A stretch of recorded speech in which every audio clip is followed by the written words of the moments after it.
Hello, anybody there? Waiting for the stream to actually start. Riverside says we're going, but YouTube does not.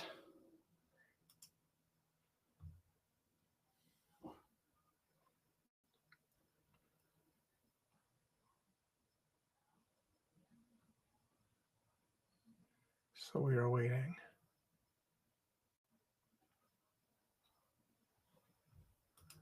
Oh, come on.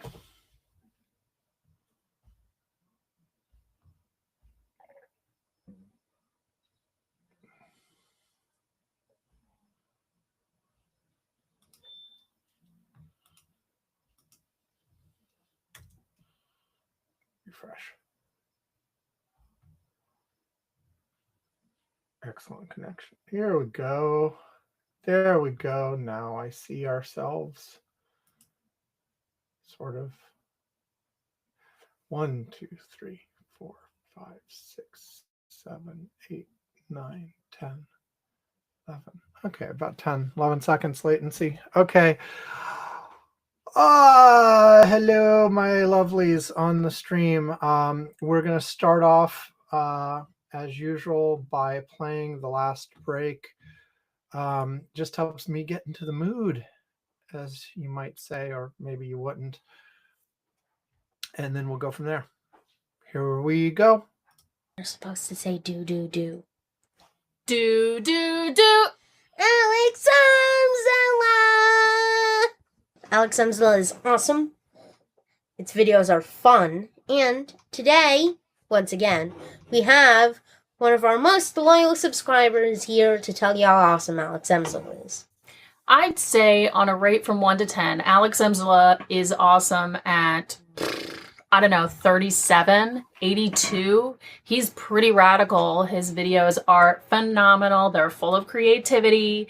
And they're so funny and exciting to watch. Wow, what happened to your voice then, Amy? Was that Dad pretending to be you because the audio was distorted when it really wasn't because I told him to? Yes! Good job on remembering, Dad. Do, do, do! And here we are. So it's been like a day and a half for me. It was Saturday morning when I recorded the first segment. Now it is Sunday evening, U.S. time. Well, just before 4 p.m. It's like 22:50 UTC as I'm starting to record. Anyway, on Sunday. So let me start by giving you an update on the phone stuff and stuff. But I promise to do this relatively quick and move on to like newsy stuff because we already talked enough about other stuff in the first segment. Anyway, I went to the Apple store. Before the Apple store, I got in my car to go to the Apple store, and CarPlay wouldn't connect. On my old phone, CarPlay was just refusing to connect. And I started getting really frustrated. And of course, this is me. So like, I wasn't going to drive the car without CarPlay up and without Waze up. And you could say, okay, Sam, you could use the navigation system that is actually built into your car. You could do that. And I'm like, forget that. No. You could also, for that matter, say, Sam, you actually know where you're going. You don't even need a navigation system. You can just go. It's like 3 miles from here. You've been there 1,000 times. You could just go. But no. My CarPlay was not working. And I was not about to make the car move a single inch until I figured it out. And so I attempted to connect it over and over and over again. And this is wireless CarPlay, by the way. I tried to connect it over and over and over again. And now it just wasn't working. And I made the car forget the connection to the phone. I had made the phone forget the connection to the car. I tried to repair them from scratch. I made the car forget the connections to all phones it ever knew about. I made the phone forget the connections to all CarPlays it ever knew about. And I was just trying over and over and doing this and that. I turned the car off, turn the car back on, turn the phone off, do a hard reset, not the kind where you go to factory settings, but like the reset. So more than just like turn the screen off and turn it back on. I did that a couple times. I, was like turning it on and off, Bluetooth on and off, Wi-Fi, changing settings here, changing settings there, nothing. And I was getting extremely frustrated. I was getting extremely angry.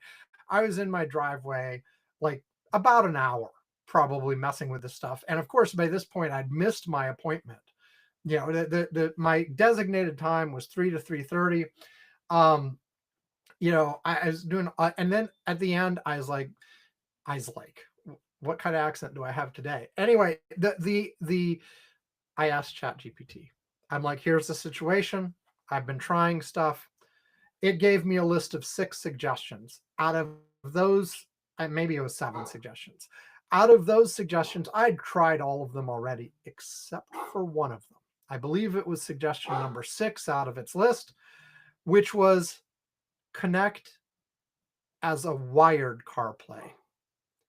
And sometimes when the wireless CarPlay is confused, connecting wired will get it unconfused. I connected as a wired CarPlay. Worked almost instantly. Then I immediately disconnected it and confirmed that it had completely cleared up the problem. It was now connecting wirelessly again, just as it was always supposed to. I thanked ChatGPT, told my son Alex that we were actually ready to go, and then we left. Got to the place probably an hour later than I was supposed to, but we got there and there was practically no line. There were a couple people milling around outside the Apple store. There was an Apple employee sort of, checking people in. And I asked him, were the lines a lot worse yesterday? Yes, the lines were a lot worse on Friday than they were on Saturday. And he said, and for that matter, they were a lot worse an hour ago. Like we had people sort of out here in the line, or not around the corner, but like he sort of gestured to like how far along the way the line went. And but when I got there, like I waited maybe 30 seconds max for the people to stop talking to the people who got there right before me and talk to me.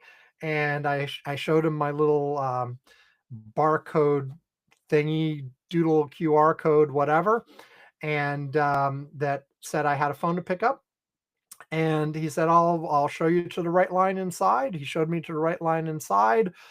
This line had like 3 to 4 people in it, and it was moving very quickly. And I got to the front a few seconds later. They're like, oh, they scanned my thing. They got me my box.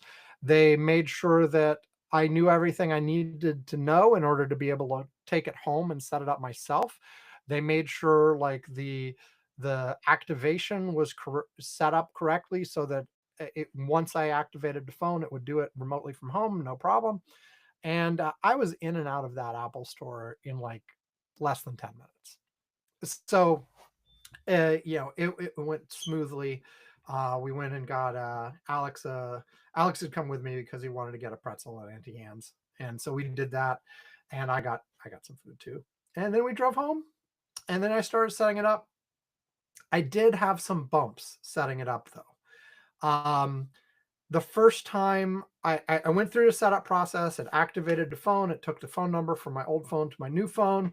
And then it offers you the choice, and this has been the case a long time, but you can either transfer phone to phone or transfer from an iCloud backup. Now I had a current iCloud backup always set, but this time I was like, I'll do the phone to phone, because from what it said, the little descriptions, here's the advantage. Like if you do it from the iCloud backup, it's a very short time for the initial setup, But then as it takes time downloading all your stuff, you'll have use of your phone, but not of all your apps and stuff because they have to slowly download in over time.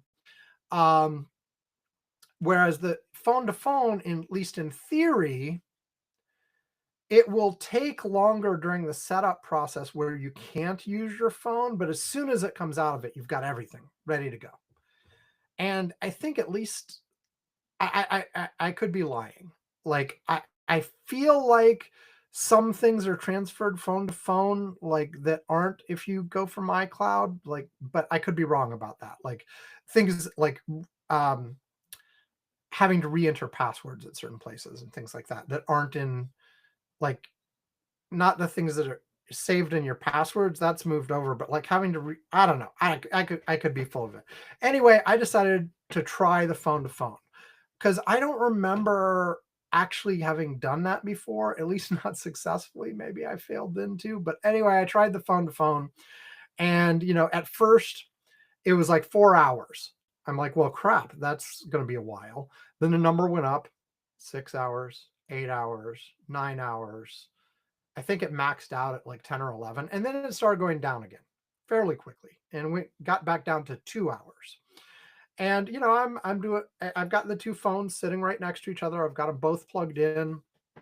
I'm watching TV with my son, doing some other stuff just while they're doing the transfer. And then at one point I look over and the old phone said unable to complete transfer. And I'm like, well, crap. The new phone was still thinking it was transferring and not showing any sign of an error, not showing anything I could do.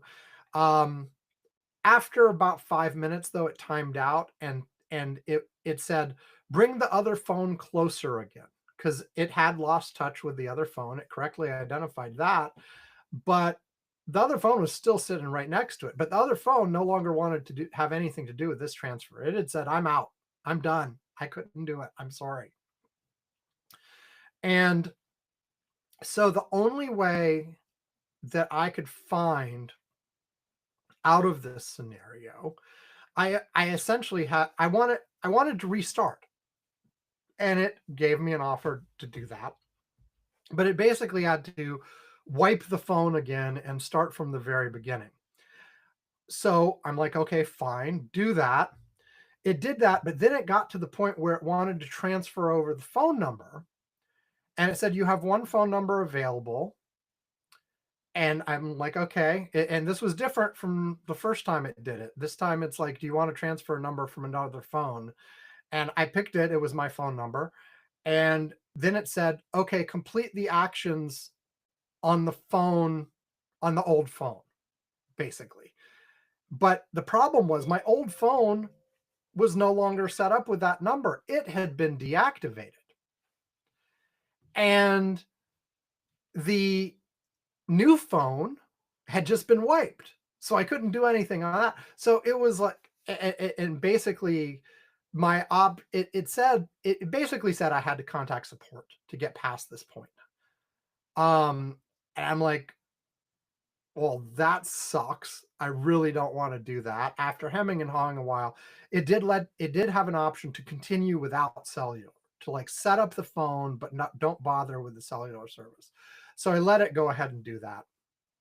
And I was getting all agitated and upset and like preparing myself for, okay, once this phone comes up again, I'm going to have to take my son's phone and call either Apple support or AT&T support and have them like reprovision my phone after, I'm going to have to prove it's me, prove it's really my blah, blah, blah, blah, blah, blah. And I was getting all upset by this.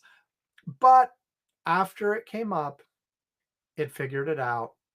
The number was still there, and I was able to continue. And, it's still, and like I said, you could use your phone right away at that point, but it still had like hours of loading my stuff before it was really fully functional as my phone. But anyway, I've now actually been able to use this thing for I don't know, 16, 17 hours, not counting when I was sleeping, or including when I was sleeping. And I've gone from a 12 Pro Max to a 17 Pro Max, so it's a 5-year difference. Um, it's so much smoother on everything. I mean, this is what I expect, right? Like, of course it is. It's 5 years newer. 5 years is a long time, but it reacts. It's just everything works much more nicely. It's and of course, I hadn't upgraded my old phone to the newest iOS, so I'm also experiencing the new iOS. There are and there are a few features that were out a year ago that my phone couldn't do because it was too old. So I'm getting the full experience now. I'm having fun. I'm enjoying it, and yeah, I'm having fun. And now people have been complaining in the 48 hours that this thing has been out that it scratches easily. And I've seen a few people saying that, uh, the people had been worried about the iPhone Air and whether it would bend, and people put it through all kinds of tests, and it's actually really hard to bend. It's still made out of titanium. The other phones switched to aluminum, and I've seen some complaints of people who've bent theirs already. Um, and the people who are talking about scratching are basically just the anodized color that's on these things just scratches really easily apparently, and it's especially noticeable in darker colors like blue, which is what I got. um, and but i'm a I'm a case person. Like Yvonne does phones without cases. This new phone went into the new case as soon as it came out of the box, before I even turned it on the first time. You know, Out of box into case, it will never not be in a case with, unless I'm in the process of switching it to a new case, and then only for a few seconds. I believe heavily in cases. And now there is a part of the blue finish that sticks out that is still vulnerable. So I may still end up getting some scratches because things happen. But whatever, I'll deal with that, and I will try to avoid bending it. We'll see. Like, I've only seen like really one person really complaining about the bending part on this one. I've seen other people saying that's actually fine, but lots of people complaining about the scratches. So we'll see. Mine's in a case, and I'm happy with it. There you go. I guess now I should talk about news. News, news, news, news, news, news, news, news. Who's the leader of the news? Wait, no, that's probably copyright, even if I change the words.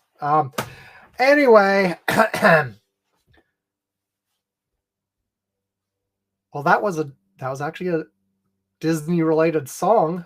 So this segment is going to be about executive overreach in general. And we'll save the third segment for whatever else I feel like. But there have been so many things related to the Donald Trump administration pushing so far beyond the bounds of anything we've really seen before. The Disney one is, of course, like they pressured ABC into suspending Jimmy Kimmel over some comments he made in the wake of the Charlie Kirk stuff.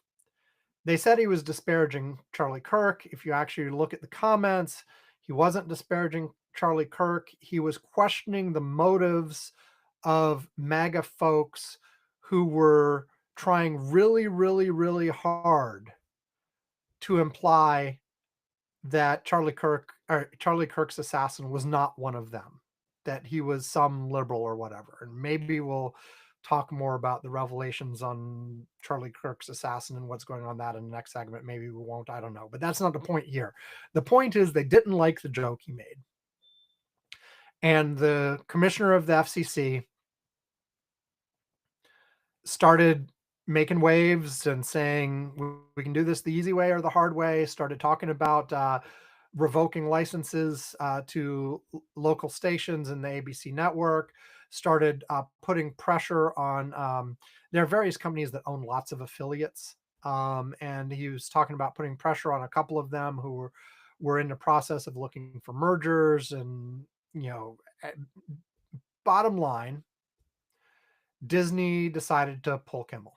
Now, there are reports that it wasn't just about the comments that he had already made, but that what sort of put it over the edge was how he was planning on reacting to the criticisms of him on his next show. Where he planned to, apologize for anybody who took it wrong, but also explain himself and what he really meant and continue on down some of those roads that he was on before. And in any case, they pulled him. And there has been a significant backlash. There have been reports of lots of people canceling their Disney Plus, their Hulu, etc. Some people canceling some ESPN related stuff. Some people talking about canceling trips to the parks. And it's been blowing up. Most recently, there are reports that they are in negotiations on whether he can come back. Like, are they going to have certain conditions? Whatever. Like, is there going to, what's going to happen exactly? So that has to play out yet. But the important part here is the threat of governmental action was the direct prompt for this. Nobody's even pretending. Like in the Stephen Colbert case a few months ago, there was an excuse about the economics. They were like, we're reevaluating the economics of late night shows, and we're going to let him play out the rest of his contract, but then we're not going to renew it. We're going to end the show, et cetera, et cetera. And there's a lot of truth to that. The economics of these late night talk shows aren't great, and they're getting worse every year we go on as people move away from linear TV and stop. The days of everybody ending their day by turning on Johnny Carson are long gone. Long gone. And they're not coming back. And so the economics of doing these kinds of shows is bad. So there's truth to that. But this time around, there's not even no one's pretending. It's all just about, like, you said something that made the administration unhappy, and the administration is reacting by threatening folks. And we don't want to be threatened. And that's that. Now, what folks immediately bring up is, isn't this exactly the scenario that was brought up in all those, the Twitter files and all this kind of stuff, both with regard to Hunter Biden's laptop and with regard to COVID misinformation. And in the case of Hunter Biden, not just Twitter, but other places too, who all sort of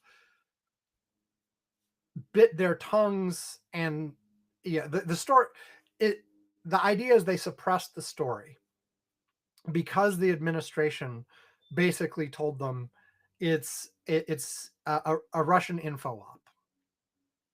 Okay. Now, and in the case of COVID, the story was that the administration was coming in and reporting people for disinformation and asking Twitter to please do something about it, and Facebook and others. a few differences in these cases. One, let's do one at a time. Let's talk Hunter Biden. The entire media industry had been burned by what happened with Jim Comey and the Hillary Clinton stuff, and about a few other things, but that's the big one, where they ran with the story and it turned out to be bullshit, and it turned out to most definitely be related to a Russian information op. The Russians had specifically hacked into some email and were selectively releasing it. And most of the email was real email, by the way. It wasn't that it was like fake. And that's the same, yeah, as turned out to be the case in the Hunter Biden case. Almost all the emails and stuff from the laptop were real Hunter Biden emails and such. But it was an intentional manipulation of the information environment. And so the media industry had felt burnt by that, so they wanted to be cautious. And to be absolutely clear, there are two things here. Nobody demanded anything. They just warned them, and the media made their own decisions. And any suppression of this that may have happened in certain platforms literally lasted, like, I shouldn't say literally, misuse those words. It was very short. I was going to say hours. It might have been days. But, because the reality is, this story was spreading far and wide. We talked about it on this podcast. We talked about how it looked like the big media players were avoiding it live on this podcast. We talked about how, certain social media was keeping you from posting it. And we talked on this podcast about how that was probably a bad idea and counterproductive. So any actual suppression of that story didn't work. But very importantly, there was no actual threat. It was just like, hey, beware of this information. And then the media did with it as they did. And very similar on the Twitter files stuff on COVID misinformation. If you look through all of the stuff that they released, for the most part, it showed the normal operation of moderation and fact-checking processes that had been put in place, where they were warned of certain activity, they researched the activity, and then the company made their own decision. Now, Zuckerberg and others have said they did feel like they were under pressure, that they had to remove this stuff. But again, there was no actual explicit threat of actions. Other than, I guess, the implicit threat that if you routinely don't deal with this stuff like this, there'll have to be regulations eventually. But frankly, there needed to be regulations regardless. This is absolutely not something that should have been left unfettered. But anyway, whatever. But yeah, this is much more explicit. Even with that, though, I was shocked at how quickly Disney folded on this. Like, the guy was making statements on podcasts and stuff. There was no official legal action. There was no, like, we are giving you a note from the FCC that you have to address this issue or blah. It was all sort of unofficial guy talking. And frankly, it's one of those things that if there had been an official FCC notice or whatnot, they could have taken it to court and easily won.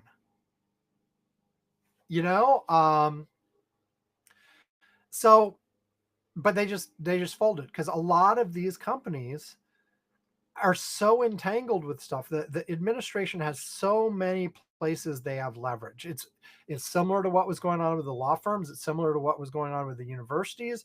It applies to the media too, where there's so much entanglement with places where the federal government has leverage, either through some sort of regulatory mechanism on the corporate entities that are attached to these things. Because one of the keys here is it's not just NBC, or in this case ABC. It's not just ABC. It's ABC is owned by the larger conglomerate that has all sorts of different interests. One thing that's been pointed out is the New York Times, for instance, while they have their issues, has done better in their fights against Donald Trump. In fact, they had his latest lawsuit dismissed out of hand by a judge just a few days ago. But the New York Times is a privately held newspaper by somebody who it's its own thing. It's not part of some large conglomerate with all sorts of diverse interests all over the world. It's the New York Times, and that's what they do. And that changes things a little bit. But nevertheless, like, the government has all kinds of leverage on this, and the Trump administration has decided they're going to use every last bit of that leverage to their advantage.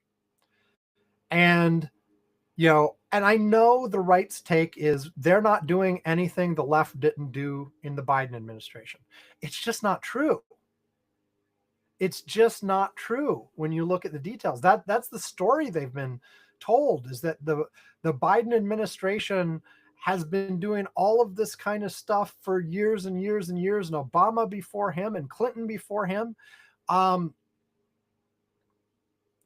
Have they sometimes used the weight of the government to push things in the direction they want? Of course. It's part of what government does. Have they done this kind of direct, we will threaten you with this action X unless you take that action Y, that is designed for the personal benefit of the president and his feelings, without even a fig leaf of this is actually for the public good because of XYZ? No. And people have talked about the slippery slope. We are well down that slippery slope. We're not at the bottom. There's a long way down this slope. But we're nowhere near the top either. Like, the amount that this has moved in the first 9 months of the Trump presidency is huge. And this is just one part of it. So let's talk about some of the others.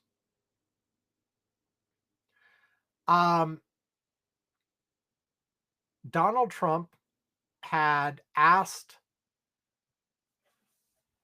his Justice Department to go after various of his opponents.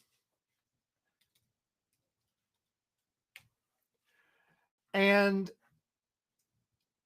most often these days for this mortgage stuff, and we've talked about hold on, getting some details here.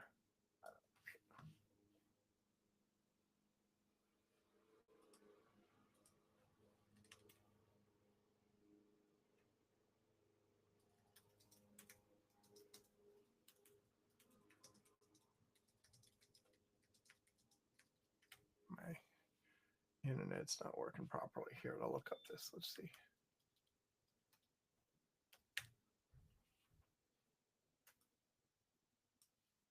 Why? My streaming's working just fine, but I'm trying to bring up something in the web page over here, and it's not coming up. I'm trying to bring up Google or DuckDuckGo. They're not coming.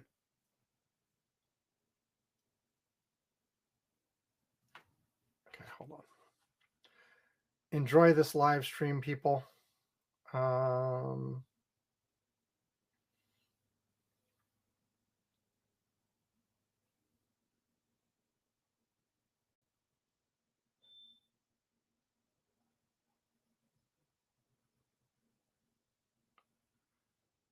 See if I can get a phone.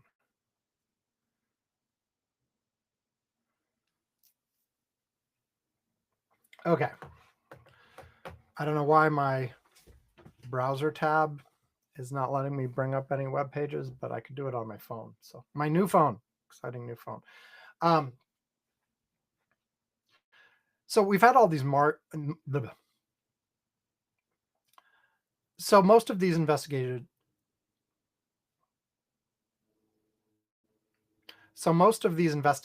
have been about mortgage stuff. So they're trying to catch people for fraud on mortgages. And people have pointed out that Donald Trump seems to be going after people for doing things that he did himself. Okay, whatever. So we know that there was the effort to go after Cook at the Fed. Subsequently, it looks like she did nothing. Like when you actually looked at the paperwork, it was all actually in order. So apparently nothing behind that. And she participated in the latest Fed meeting. I'm sure there's going to be more. But in this case was the investigation of Letitia James. So this is another one where Trump has accused her of mortgage fraud by falsifying records to secure favorable loan terms. And the U.S. attorney for the Eastern District of Virginia ended up being pushed out because he did an investigation on this and basically said there's nothing there. There's nothing we can charge her with.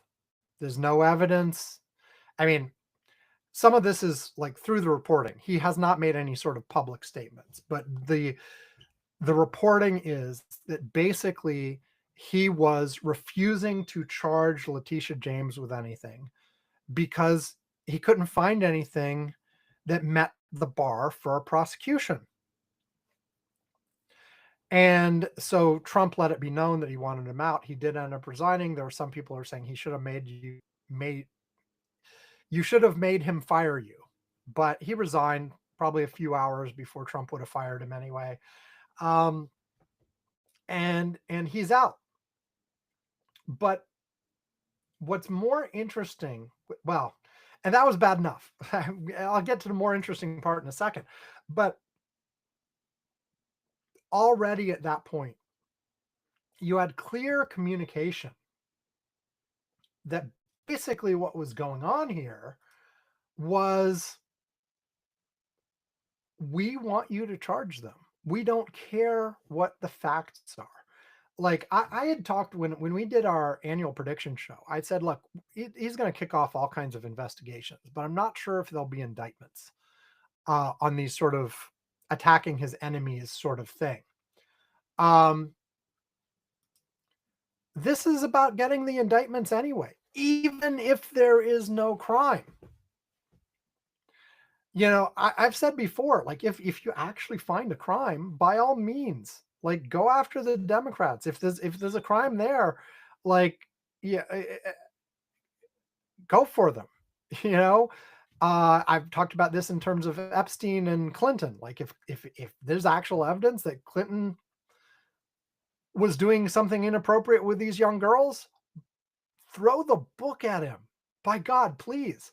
When Senator Menendez was taking these bribes and gold bars, by all means. And he's sitting in jail right now, as is his wife.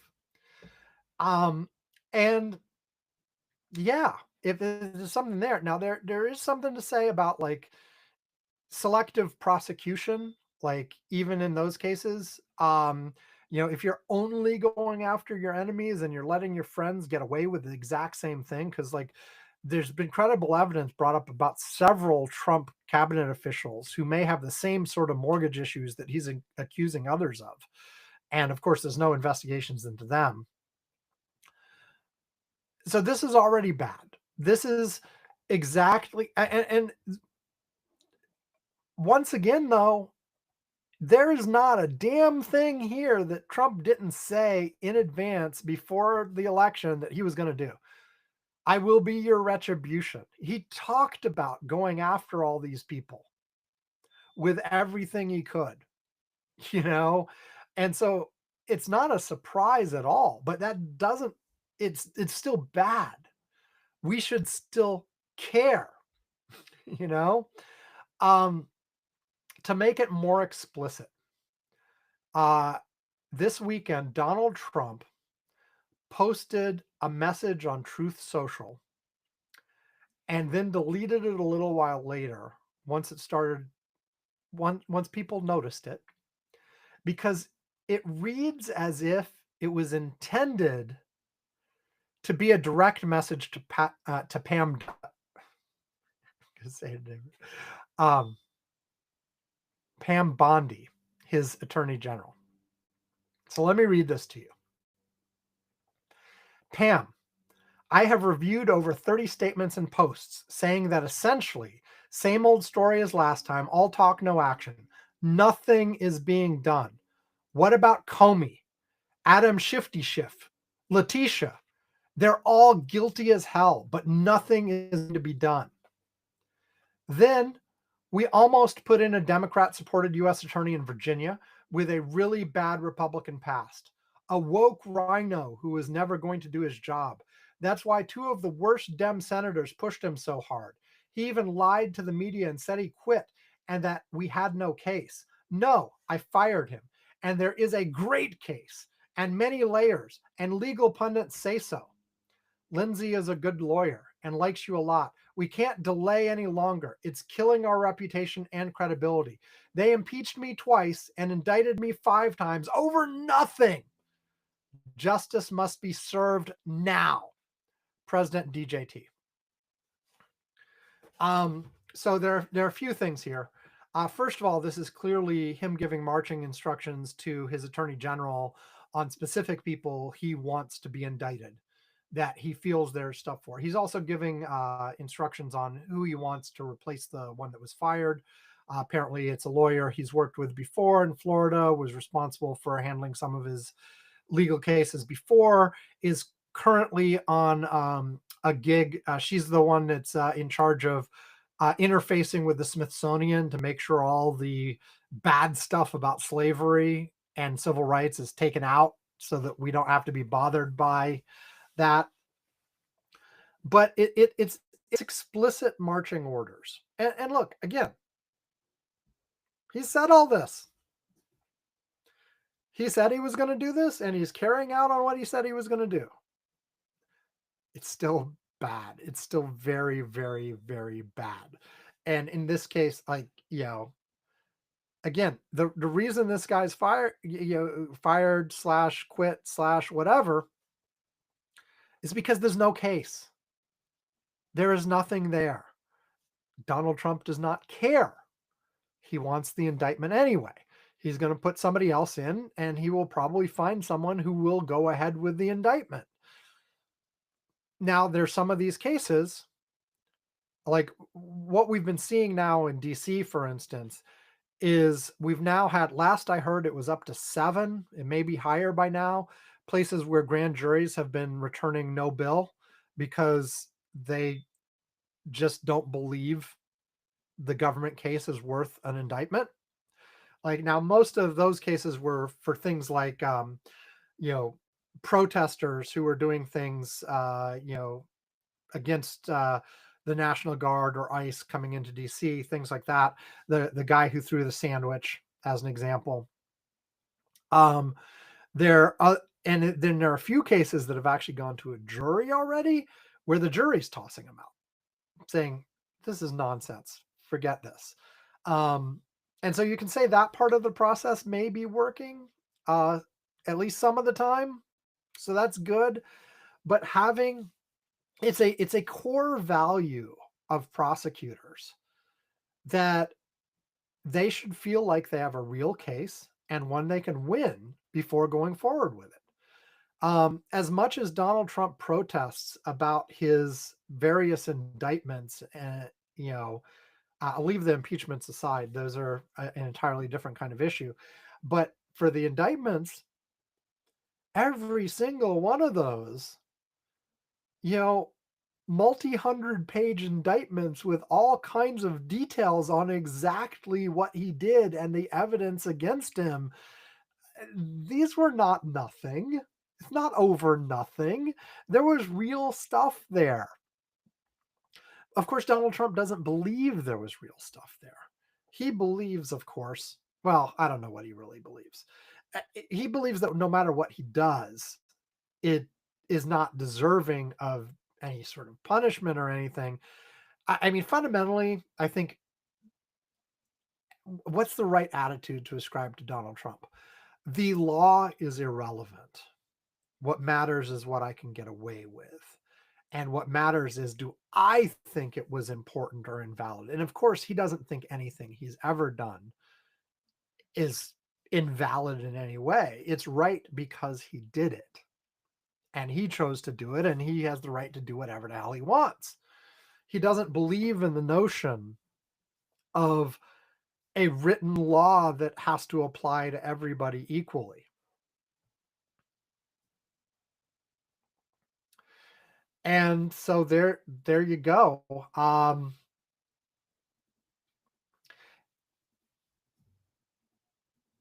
And then moving on from that one, the other big example we got this time was Tom Homan.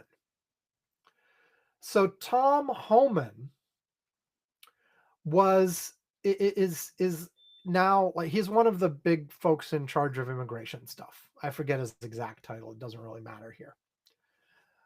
But we found out this week that during the end of the Biden administration,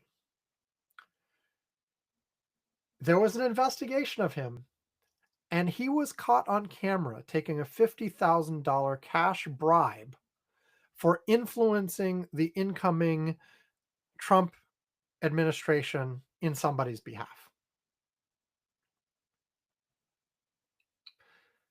They did a little sting. They got him. They got him on camera doing this.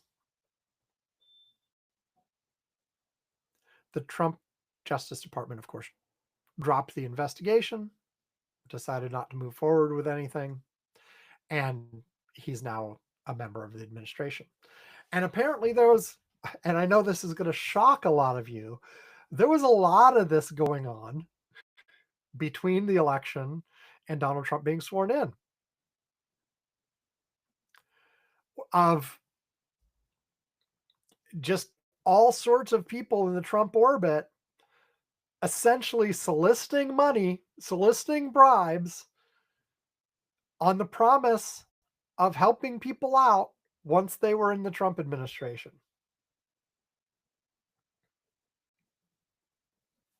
Shocker.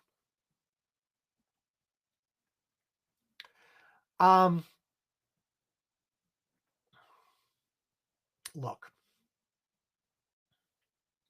people have started making the comparisons to Watergate too this time around, but not like this is bigger than Watergate, anything like that, because that was true of any number of things in the first administration. No, what they're now talking about is how we essentially have multiple scandals. Well, multiple things happen that would have been Watergate's scale scandals if they had happened 20, 30, 40 years ago. But we now have multiple of these every single week. And some of them barely break through the news cycle because it is so nonstop, so constant, on an ongoing basis.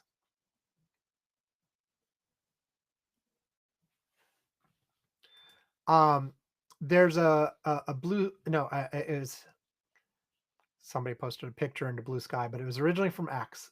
Ned Price posted this. On a single Saturday in September, 1, Trump instructed his AG to go after specific political enemies. That's the one I read you. 2, we learned that his DOJ ended an investigation into his border czar, who was caught on camera taking a $50,000 cash bribe. 3, his Pentagon top brass threatened to expel journalists who report info not cleared by them. Oh, I'd forgotten about that one. That was also yesterday. 4, his White House spoke to a shady deal that will see TikTok in the hands of a consortium of GOP mega donors. So that may or may not happen. There's still some, contradictory reporting with Donald Trump saying it's a done deal and the Chinese saying not so fast. But yes, another one. 5, Trump threatened bad things if we don't retake Bagram Air Force Base in Afghanistan. And 6, his most senior counterterrorism official is in a Twitter spat with Laura Loomer. I don't even know what that one's about, to be honest. But all of those were in one day. One day. And it is an extremely rare week where we do not have news stories of the administration running roughshod over lines that had been drawn for decades. We've now blown up 4 of these boats outside of Venezuela, and just as another example, and there'll probably be a 5th any day now, right? We're putting National Guard troops into cities. We've got ICE capturing people off the streets left and right all across with, without any sort of, hey, we're just going to go after the really dangerous people, anything like that. No, it's like, we're just after numbers. We're getting anybody whatsoever. And we're including legal folks. Most of those people in the South Korea plant turned out to be illegal. We have this new announcement in the last 24 hours as I'm recording of this $100,000 for H-1B visas. All of this stuff. And by the way, I get tired of pointing out, he doesn't actually have the legal authority for half these things. Like the $100,000 for the H-1B, apparently the law says that you can do a fee, but it has to be just to cover the expense of processing the application, for instance. It does not seem he actually has the legal authority to impose this. But what's going to happen? He's going to try to impose it. It's going to go to court. We'll see what the courts say. It'll go back and forth in courts. Based on recent precedents, they may let it remain in force while it goes to the courts.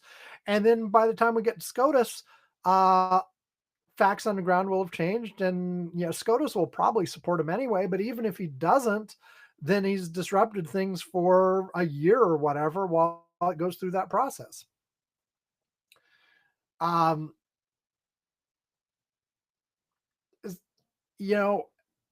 of these things,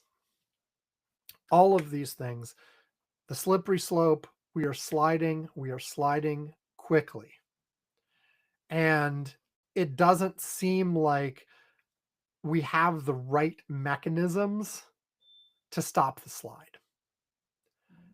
I mean, if Democrats had even one House of Congress, they could at least be trying to do some investigations and making some noise.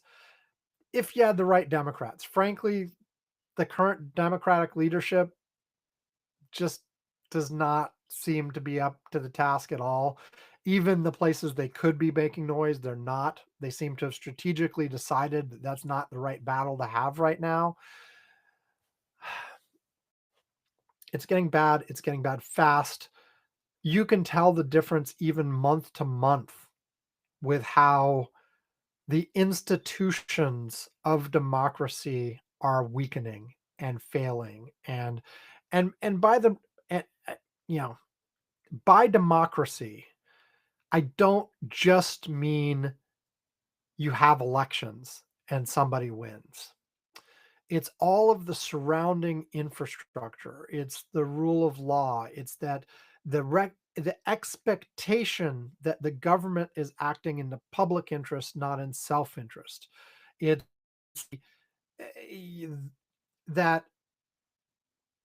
there's some sort of regularity in things and not just that's what the leader wants this week. That you have to go through certain procedures, that you have to have things happen in the right way. And nobody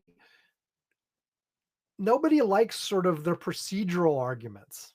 They, that's one of the problems that the Harris campaign had is they were making these arguments about democracy, and in the end it comes down to a lot of people as you're just making procedural arguments. You're arguing about not what is the result we want to get, but you're arguing about how do we get there, what's the right way to do it, have you followed the steps correctly. And the general public doesn't give a shit if you follow the steps correctly. They only care about the results in the end. And so I think one of the things we're seeing is two things. One, why procedures actually are important, because when you ignore them, things can get bad fast. Especially if you have someone like Donald Trump in charge who combines malignant narcissism with ignorance. Um, but also, I guess we're seeing a lot of those folks who only care about the result are not going to like the results once the results happen. They bought into a bunch of promises. Well, not even. It keeps bewildering me, but I keep having to remind myself that most people fundamentally are low information, low interest voters. They're not, if you're listening to this podcast, let alone if you're hosting this podcast, you're obsessed about this kind of stuff. You pay attention on a regular basis. You're reading about the process and the procedures and the details of this and the details of that and pros and cons and how things and you paid attention in your middle school and high school civics classes, so things like how Congress is supposed to work, how the Supreme Court is supposed to work, how these interact, the checks and balances, and blah blah blah, and what the reasons were behind those, and all of this kind of stuff. Most people don't care in the slightest, but and don't pay attention even to the least details. I keep saying Donald Trump is only doing the things he promised to do. But lots and lots of Trump voters, you see the videos all the time. Like you saw all those farmers complaining a couple weeks ago, are like, well, we didn't think he meant this. I'm sorry, but he said he was going to do it. Maybe you didn't think through the consequences of doing that. Ooh, tariffs. Well, that won't affect me at all. I'm just a farmer who exports things to a country he's going to attack with tariffs. Why would that have anything to do with me? I don't know. But I keep being a pessimist. Things are going to get worse before they get better. And this is, and all of this playbook stuff, that, use my words correctly, all of this is a playbook that has been practiced before. When Putin consolidated power in Russia, he did a lot of this kind of stuff. There had been media opening up after the fall of the Soviet Union. He made sure it got all recaptured. Same kind of thing has happened in Hungary. Same, I think Yvonne mentioned in our Curmudgeon's Corner Slack, very similar to things that happened in Venezuela a while back. There are many, many countries that have done this backsliding away from democracy. The patterns have looked very similar. And a big part of it has been the people getting in doing this kind of threatening influence over alternative sources of influence, universities, lawyers, media. You make sure that all of these folks are intimidated enough that they essentially self-censor and stop openly criticizing you in the same way, or at least not as loudly as they would otherwise, because they're afraid of the consequences. In some cases, that ends up being they're actually afraid for their lives, but in many cases it's just economic fear, reputational fear. You don't want to be the guy that Donald Trump is yelling about on Truth Social, because that can have all kinds of negative effects on you. In this case, people have been encouraging their followers online that if they see someone posting something derogatory about Charlie Kirk, to try to figure out who that poster's employer is and call them and complain.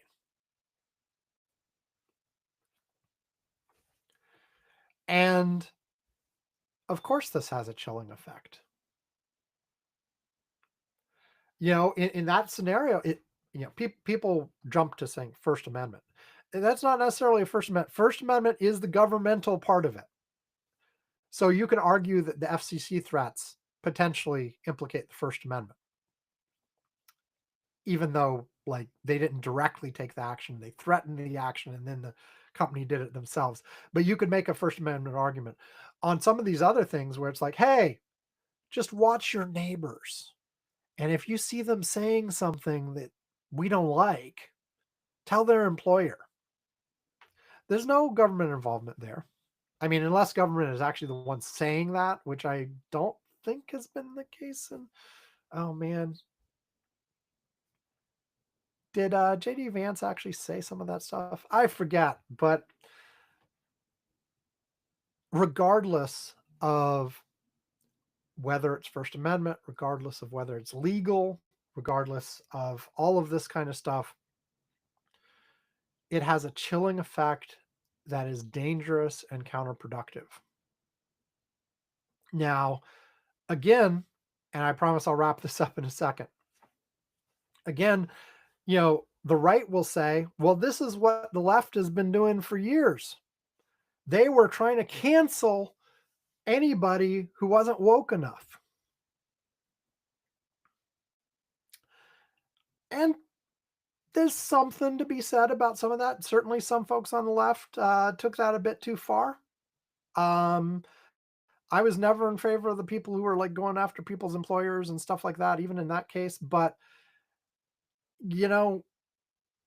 they try to make it a mirror image. And maybe you could find a few examples that are really mirror images. But regardless, it's dangerous. And I don't mean dangerous in terms of just to the individuals involved. I mean, if you generate a society where and this is what I'm actually like saying some of the things the Charlie Kirk defenders have been saying.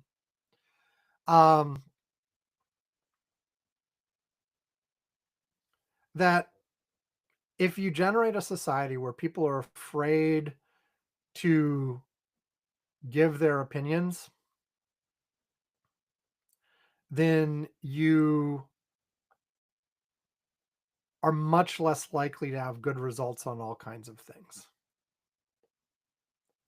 Now, I say that having explicitly said on this platform that I am quite happy. I was quite happy, and I now miss the days when the racists were afraid to be racist out loud, where they would at least keep that to themselves. And I think societal pressure on some aspects like that can move things in a good direction. Like, I want you to be ashamed when you have horrible views, But of course, the difficulty with that is nobody agrees on which views are the horrible views.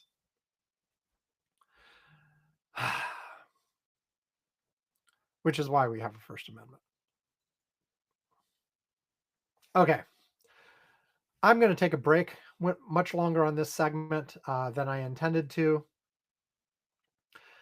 I'm tempted to just end the show right here, but I will take one more break, and I'll come back with a final segment after this. It's already Sunday, almost 5 p.m. Pacific time. So if I record one more segment later tonight, that means I'm probably not putting out this show until sometime Monday. Oops. Oh well. Anyway, here's another break. Blah, blah, blah.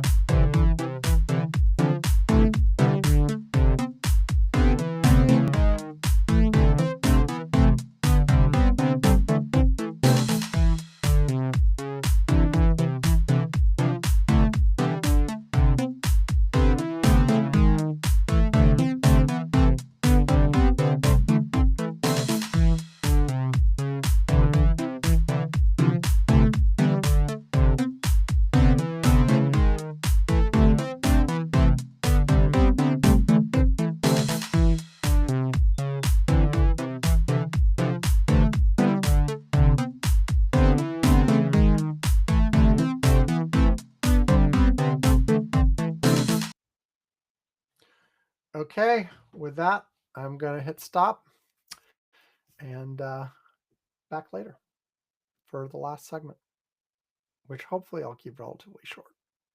Hopefully. We'll see. Bye.